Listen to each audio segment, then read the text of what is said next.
If we survive this, I want to splurge and go to a fancy restaurant. Whether it's because of raving reviews, exquisite food, or movie cameos, here are the top 10 most famous restaurants in America. Part 2. 2 hot broads at a hot restaurant. I love it. Katz Delicatessen. Well, I know how much you love your delicatessen. If you're ever in New York, you most likely won't find a better deli than Katz Delicatessen. Sure, the city is filled with tasty and quality delis, but none seem to stand out quite like this Big Apple icon. Opened in 1888, Katz's Deli has been specializing in overstuffed pastrami and corned beef sandwiches and great customer service for generations. What makes this particular deli so special? It's all about the meat. It's cured for an entire month, which gives it its unique flavor and mouth-melting properties you won't be able to find anywhere else. Nowhere.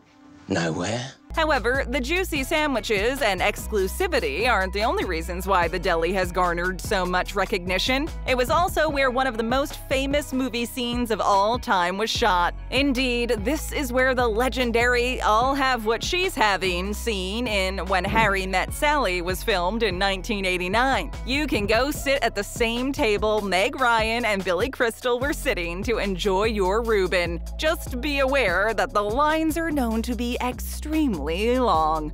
I waited a long time, I can't wait anymore.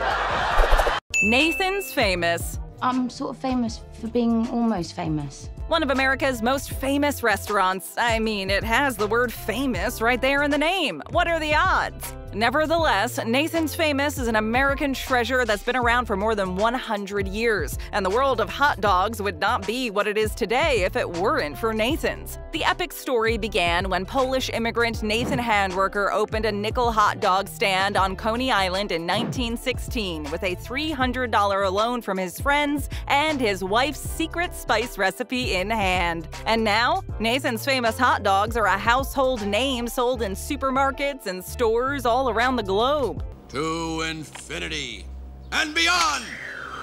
Nathan's Famous built its reputation on its all-beef franks with its signature crunch and claims to have sold more than 700 million hot dogs since it first opened. Aside from their great taste, what truly helped the restaurant stand out was its annual hot dog eating contest that's become an Independence Day tradition. What first started as a publicity stunt now draws in close to 40,000 people to the event, plus countless TV and online viewers every year. In other words, if you're looking for an authentic, delicious hot dog, Nathan's Famous should be your #1 stop. We're number one! We're number one! Heart Attack Grill. Heart attack!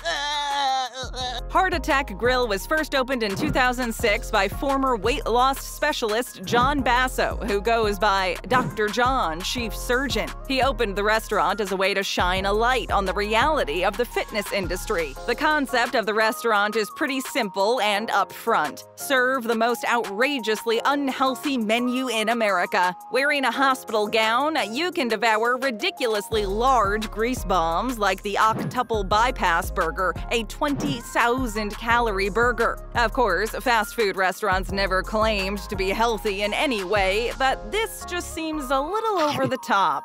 It's too much. Basso has always been extremely clear with his customers, telling them that they should not come to his restaurant because it is bad for you and will kill you. And yet, it doesn't seem to stop people from eating there. And it's not like it's all overblown hype either. Several deaths have been directly associated with eating at Heart Attack Grill, with the owner going as far as showing the cremated remains of someone who died at the restaurant on live television. Maybe we should all take a hint and stay away from this fake hospital if we don't want to find ourselves in a real one. I fear she's on the wrong path. Pat's versus Geno's. We went to Pat's Steaks. I got you half. Ask any Philadelphian. Cheesesteaks are a big deal, and the quest to find the best one in town is far from easy. Thankfully, the search can be narrowed down to two very famous spots: Pat's King of Steaks and Geno's Steaks. The rivalry between the joints has been ongoing ever since Geno's opened up shop across the street from Pat's, claiming to be the one who first put the cheese on a cheesesteak, creating the sandwich we know and love today. The ongoing debate is not only about who the true inventor of the now staple food was, but also about who makes the best one. Let's go find out. So how do you know which one is best? It all comes down to the way you like your meat. At first glance, both hoagies are pretty similar. They use the same bread, onions, and the same yellow cheesy sauce, making them almost indistinguishable. But if you open them up, you'll see that Pat's follows tradition by chopping its steak, while Geno's mixes things up a bit and serves it sliced. To be honest, if you truly don't know which one sounds better, why not try them both? Besides, it's not like you have to make travel plans to get from one to the other. You're gonna be great at whatever you choose. Commander's Palace. Commander's really got a grip on things around here. If you ever want to enjoy a quality meal all the while being transported back in time, the Commander's Palace is worth checking out. It was first opened in 1893 in the city's Garden District and has since then become a New Orleans landmark. The hard-to-miss massive building is the go-to destination for haute Creole cuisine and whimsical Louisiana charm, which offers a glimpse into the city's rich and fascinating past. But its convivial atmosphere isn't the only reason why the Commander's Palace is so great. The award-winning quality of its food also plays a rather important role in the distinguished reputation it has built. Quality, value, convenience. It has received countless awards over the years, including 7 James Beard Foundation Awards, the top recognition in the culinary world. And as if that wasn't impressive enough, many well-known culinary talents have passed through their doors. Top chefs like Emeril Lagasse, Paul Prudhomme, Jamie Shannon have all helped Commander's Palace to become the world-class restaurant it is today. So to try one of the best seafood gumbos there is, stop by the eye-catching, mansion-like, iconic Commander's Palace. I'll stop by another time. Big Boy. All grown up. This burger and fry place is one of the oldest fast food joints, founded in Glendale, California in the late 1930s. In fact, it's even older than McDonald's, so that should tell you a lot about this chain's resilience. Founder Bob Wyan was voted least likely to succeed in high school, and yet he would go on to open a restaurant that practically changed the course of fast food history. How exactly? Well, Big Boy is to thank for the invention of a little something called the double cheeseburger. Yes, the double-decker hamburger was first thought of by Wyan in 1937 after a group of musicians came into the restaurant craving something different. I want something different, something unique.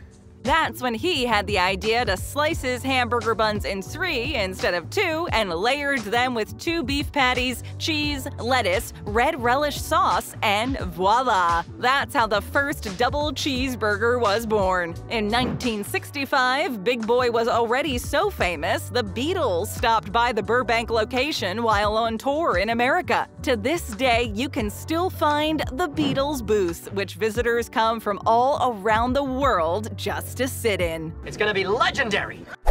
Gordon Ramsay's Pub and Grill.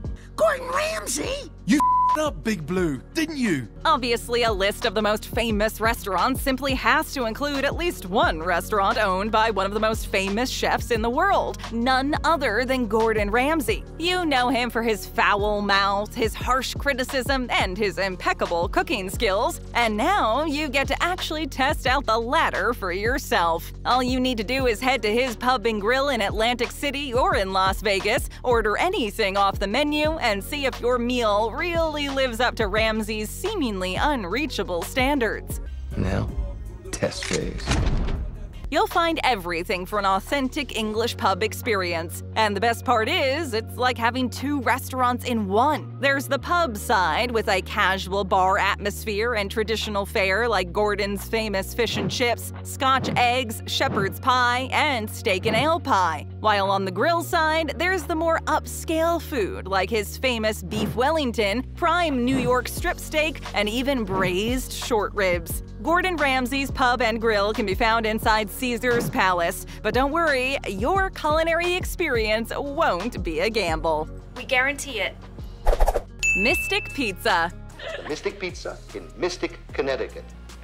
Mystic Pizza started out as a small, quiet pizza joint in the town of Mystic, Connecticut in 1973 and was always a big hit with the locals. But as Amy Jones was summering around the town, she spotted the intriguing little joint, walked through the doors, and knew there was something special about the place. That's when she decided to write a movie inspired by Mystic Pizza. And after a few calls and remodels, it was now the main location and central part of her script. Mystic Pizza, the movie, not the restaurant, is a 1988 romantic comedy starring Julia Roberts. Ugh, Julia Roberts in a movie about eating? Give me Kirstie Alley, somebody who knows what she's doing. And follows the lives of 3 pizza parlor waitresses and their complicated love lives. While the movie was filmed in and around the town of Mystic, the actual scenes in the restaurant were not. However, following the huge success of the movie, the pizza parlor underwent a full makeover in order to look exactly like it did in the movie and,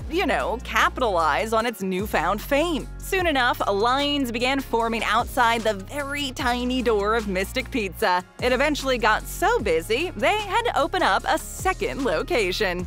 Oh, that's great advertising for my growing business. Okay, I'll do it.